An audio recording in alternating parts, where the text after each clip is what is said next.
न हि ज्ञानेन सदृशं पवित्रमिह विद्यते तत्स्वयं योग संसिद्ध कालेनात्मनि विन्दति।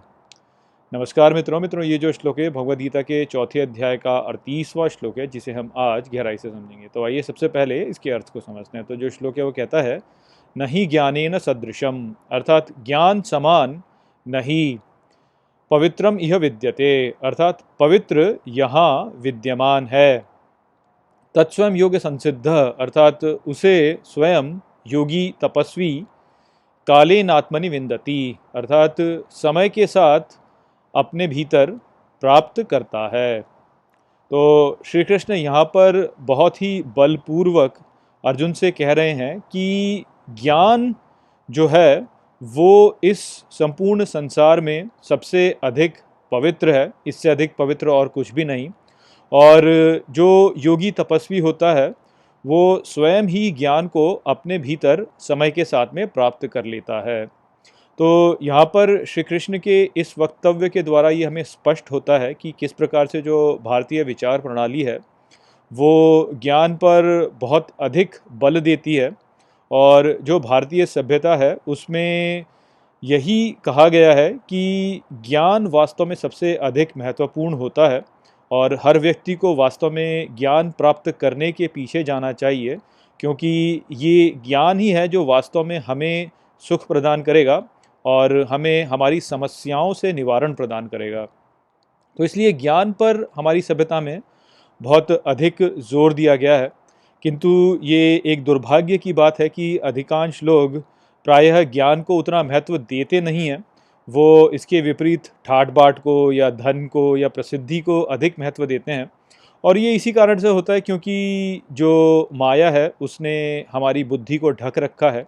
इस कारण से हम स्वयं को ऐसा ही सोचते हैं कि हम अपना अहंकार हैं और शरीर हैं, और इस कारण से हम अपने अहंकार को आगे बढ़ाना चाहते हैं और इस संसार के साथ में सहभागिता करना चाहते हैं। हम ये सोचते हैं कि हम इस संसार से भिन्न हैं, और इन्हीं सब कारणों से हम वास्तव में कभी भी अपने भीतर झांककर ये नहीं देखते कि मैं कौन हूँ, मैं यहाँ पर कैसे आया और मैं यहाँ पर क्या कर रहा हूँ।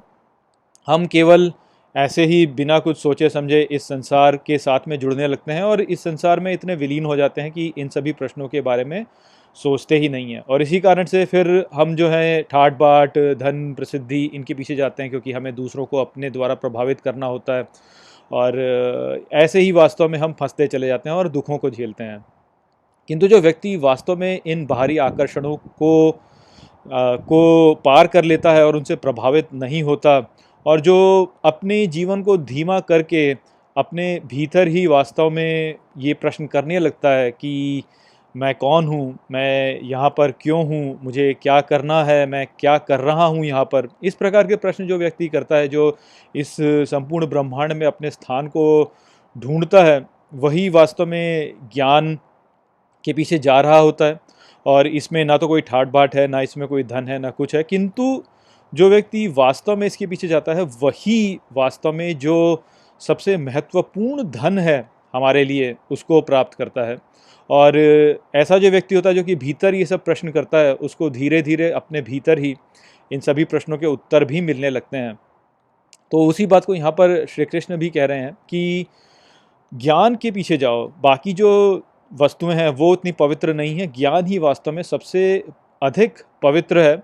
और जब तुम प्रश्न करोगे अपने भीतर, जब तुम ये सोचोगे कि मैं कौन हूँ, मेरे जो स्थिति है इस पूरे ब्रह्मांड में वो क्या है, जब तुम इस प्रकार के प्रश्न पूछोगे तो वास्तव में तुम ज्ञान के पीछे जा रहे हो, और इन सभी प्रश्नों के उत्तर तुम अपने भीतर ही समय के साथ में प्राप्त कर लोगे, जब तुम तपस्या करोगे या जब तुम योग करोगे। तो इसी बात पर हम सबको भी ध्यान देना चाहिए। ये जो संसार है ये बहुत सारे आकर्षण हमारे सामने ला के रखता है, और इस प्रकार से हम वास्तव में भ्रमित हो जाते हैं। किंतु इन सभी आकर्षणों के परे जाकर के यदि हम केवल ज्ञान को महत्व दें तो हम वास्तव में अपने जीवन को पवित्र कर लेंगे, क्योंकि ज्ञान ही वास्तव में हमारे जीवन को पवित्र करता है, और इसी के द्वारा हम वास्तव में दुख के परे जाते हैं।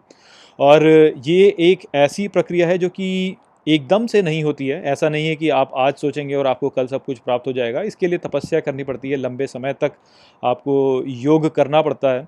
किंतु धीरे धीरे आप इसमें प्रगति करते जाएंगे और अंत में आप इस ज्ञान को प्राप्त करेंगे, जो कि वास्तव में सबसे बड़ा खजाना है हम सबके लिए।